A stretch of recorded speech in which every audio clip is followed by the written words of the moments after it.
लाखों लोग वहां पहुंचते हैं, बिना किसी आमंत्रण के, बिना किसी प्रचार के।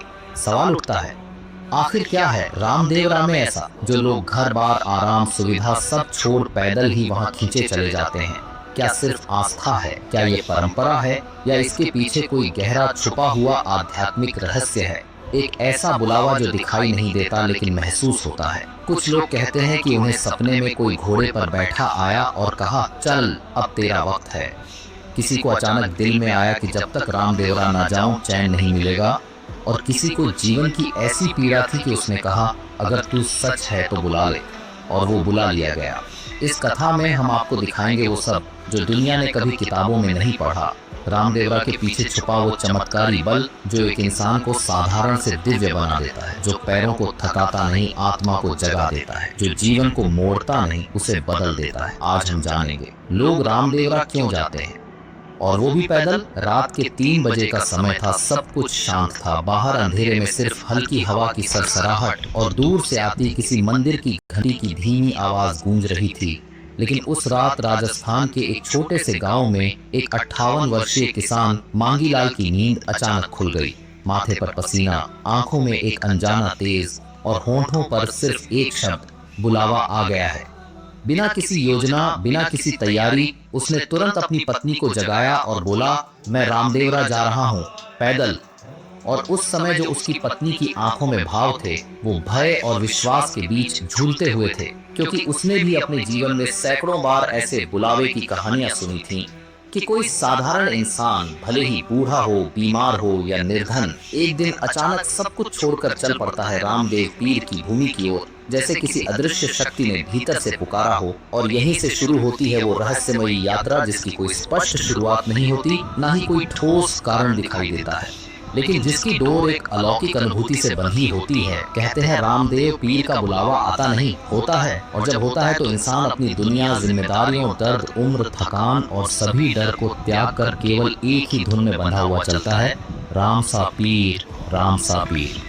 मांगीलाल अकेला नहीं था, उस जैसे लाखों लोग हैं जो देश के हर कोने से ट्रैक्टर छोड़, गाड़ी त्याग, मोबाइल और पैसे की चिंता किए बिना सिर्फ पैदल निकल पड़ते हैं, हाथों में ध्वजा, सिर पर पगड़ी और आंखों में श्रद्धा लिए। और कहते हैं कि ये यात्रा जितनी शारीरिक नहीं, उससे कहीं ज्यादा आत्मिक होती है, क्योंकि इस दौरान हर कदम पर एक गूढ़ अनुभूति होती है, हर मोड़ पर कोई संकेत मिलता है, और हर रात किसी न किसी स्वप्न में रामदेव पीर का आशीर्वाद मिलता है। कितनों ने बताया है कि उन्होंने रास्ते में भूखे प्यासे होने के बावजूद एक अदृश्य छाया को पानी पिलाते, खाना परोसते देखा है, और कई यात्रियों ने तो खुले शब्दों में कहा कि उन्होंने स्वयं रामदेव पीर को सफेद घोड़े पर बैठा दूर से उन्हें देख मुस्कुराते पाया है। इन घटनाओं को जब कोई वैज्ञानिक प्रमाण देना चाहता है, तब श्रद्धालु सिर्फ एक वाक्य कहते हैं, जिसे बुलावा नहीं आया वो क्या जाने इसका राज। और यही राज, यही अलौकिक रहस्य इस यात्रा को केवल तीर्थ नहीं, बल्कि एक आत्मा की पुकार और ईश्वर की स्वीकृति बना देता है। यही कारण है कि आज भी इस बुलावे को सुनकर लोग अपनी जमी जमाई जिंदगी को कुछ दिनों के लिए छोड़कर उस धरती की ओर बढ़ते हैं जहां सिर्फ राम नाम है और शांति की पूर्णता। राजस्थान की तपती रेत, दूर दूर तक फैली हुई मरुभूमि, जहां दिन में सूर्य मानो आग बरसाता था और रातों को आकाश तारों से भर जाता था, उस रेगिस्तान की गोद में बसा था एक छोटा सा राज्य, पोखरण। और वहीं के शासक थे अजमल जी तंवर, जिनकी एक ही पीड़ा थी कि उनके राजघराने में कोई उत्तराधिकारी नहीं था। वर्षों तक उन्होंने व्रत पूजन, तपस्या, तीर्थाटन सब कुछ किया, लेकिन संतान नहीं हुई।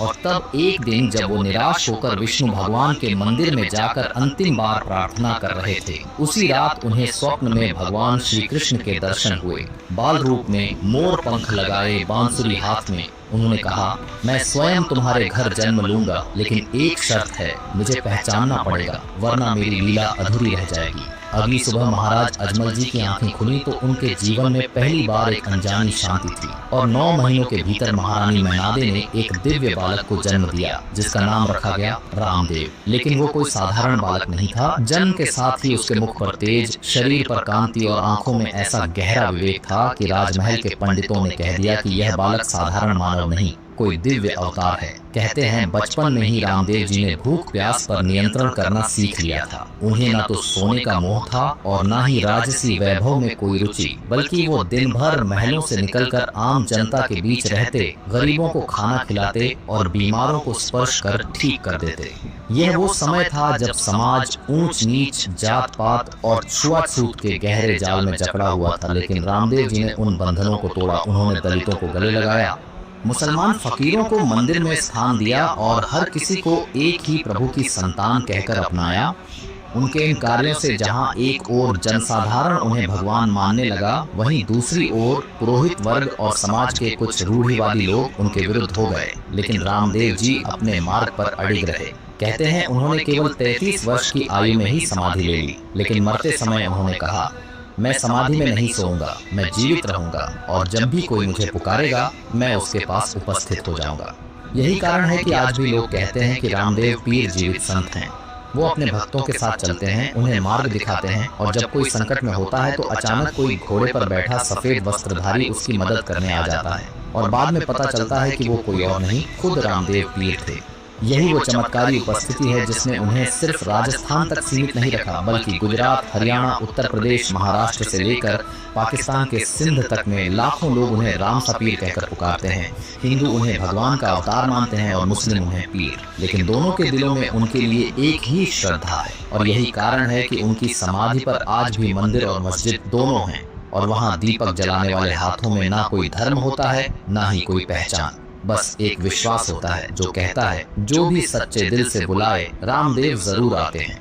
और यही चमत्कारी विश्वास वो बीज है जो हर साल लाखों कदमों को इस तपती रेत में पैदल खींच लाता है, बिना आमंत्रण, बिना प्रचार, केवल बुलावे से। हर साल अगस्त सितंबर के महीने में जब राजस्थान की धरती पर सावन और भादवा की तपिश अपने चरम पर होती है, तब देश भर के लाखों लोग अपने गांव शहरों से अचानक उठ खड़े होते हैं। कोई नापासर से, कोई बीकानेर से, कोई अलवर, आगरा, इंदौर, नागौर, सूरत, अहमदाबाद, दिल्ली या यहाँ तक कि पाकिस्तान के सिंध से। इन लोगों के पास ना कोई ऑनलाइन बुकिंग होती है, ना होटल का अरेंजमेंट, ना कोई गूगल मैप और ना किसी ट्रैवल कंपनी का गाइड। इनके पास बस एक चीज होती है, रामसा पीर का बुलावा।